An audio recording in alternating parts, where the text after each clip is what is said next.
first 2014 edition of AUP 7 News. I'm Ariel Delzer. I'm Anya Verkamp, and we're speaking to you on Wednesday, the 8th of October from the news studio of the American University of Paris.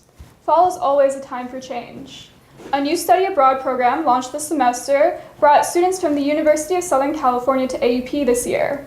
Anya interviewed AUP and USC students on their adaptation to the changing culture and country.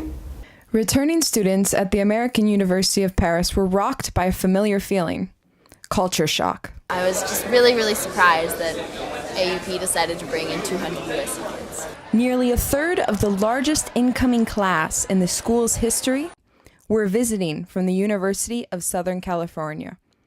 First impressions were rocky. I was expecting a little more of a campus community. When they got here is when things got a little weird. There's a good chunk of USC kids who are very nice people. But there's also the other side of the USC people, the fratty people. Some are frat boys. There's just like a lot of blacklisting. And I didn't fit along with them because they were so focused on the pack mentality and the let's not meet new people and only stick together. USC has actually been my dream school for 3 years now. Tolerance persevered as visiting and returning students opened up. Most of the USC people are very optimistic people. They came with open minds like myself. There were some visiting students that were from USC when I came in as a freshman.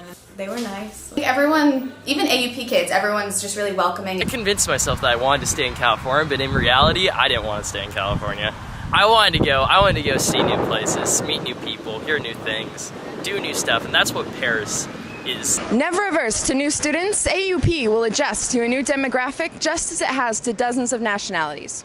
Anya Verkamp reporting for AUP 7.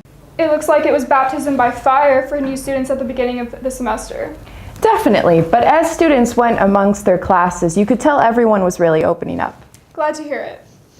It seems that USC students did a better job of adjusting than Manif Portu protesters. Manif Portu held a demonstration this past Sunday. 70,000 people marched from Port-Dauphine to Montparnasse, passing along Avenue Bosquet in front of the AUP building.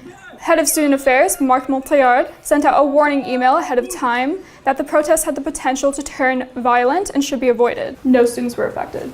The AUP Student Government Association recently wrapped up elections for class representatives. Reporter Gabriel Hedegren interviewed a couple of SGA members on the results and the club this year. We're under the impression that this is the best voter turnout we've gotten in a long time.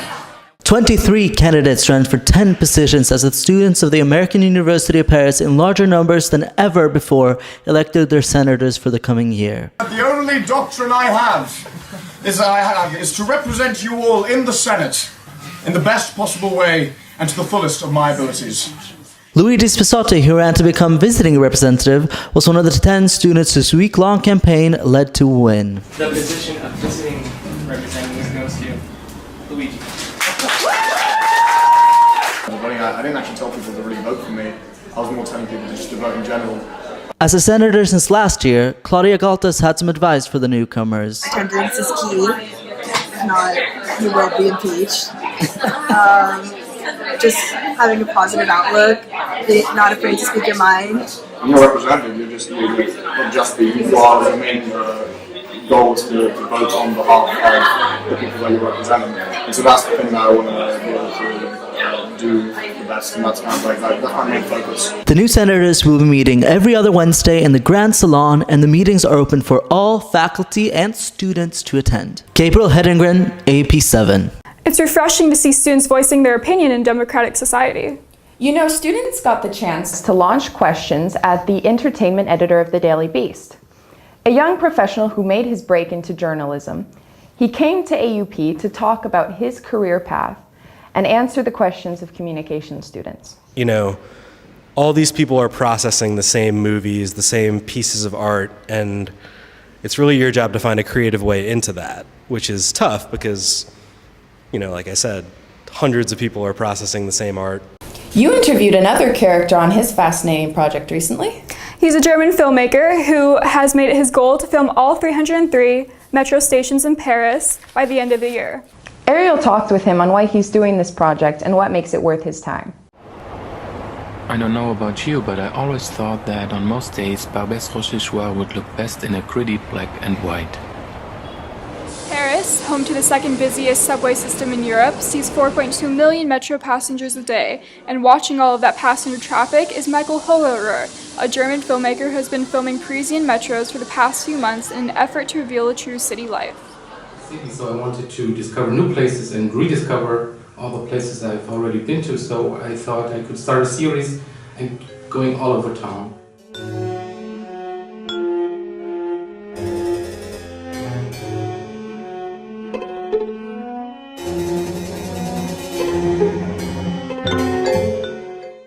Hollerer has observed it all. From the homeless to the tourists to the Parisians in a rush, his project has given him the ultimate spectator position to view the city.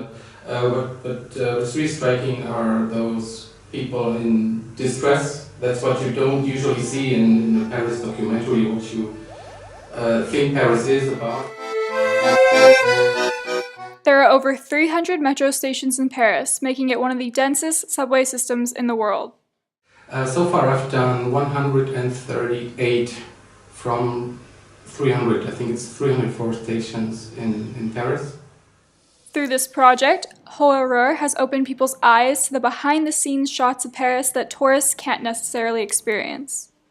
And that's what I want to share, that Paris is much more than just the Eiffel Tower or the Louvre and those things.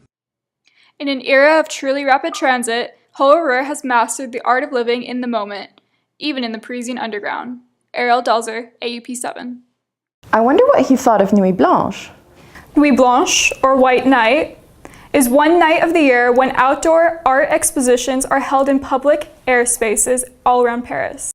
Other AUP reporters film the best exhibitions, so even if you missed it, you can appreciate the beauty and creativity on display. Paris, one of the world's major fashion capitals, hosts Vogue Fashion Night Out every year on the trendy Rue Saint-Honoré. Paris, city of love, lights, and fashion. The event that first started in New York City is now taking place in Paris for the 5th consecutive year. One of the largest fashion metropolises is hosting Paris Fashion Night Out, a global initiative sponsored by Vogue and the Council of Fashion Designers of America. The CFDA is an organization which consists of 400 different designers. Despite the French economic downturn, thousands of people are seen gathered in the name of fashion for Vogue's Fashion Night Out. This event can be seen as a great source of marketing for the many brands. The stores that open their doors at this event bring people from all corners of the globe together to consume their luxury goods and get the fashion market going. Sipping champagne and talking to celebrity fashion designers is just one of the things that are going tonight at Paris Vogue's Fashion Night Out. What started 5 years ago as a collaboration to get small companies to expand and to show off their goods has been happening now all around the world in almost 18 different countries every single year.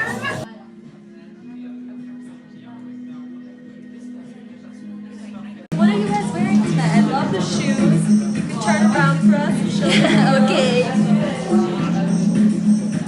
Along with the dress and the bag and your jacket, I just love it all. Thank you. And I hope you guys have a fun night looking around.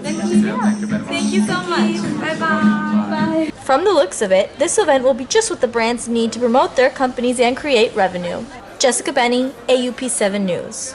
What a gorgeous event. Why didn't we sign up for that segment so we could get some champagne? There's always next year. That wraps up the newscast for this week. Thank you for watching, and we'll see you next week on AUP 7 News.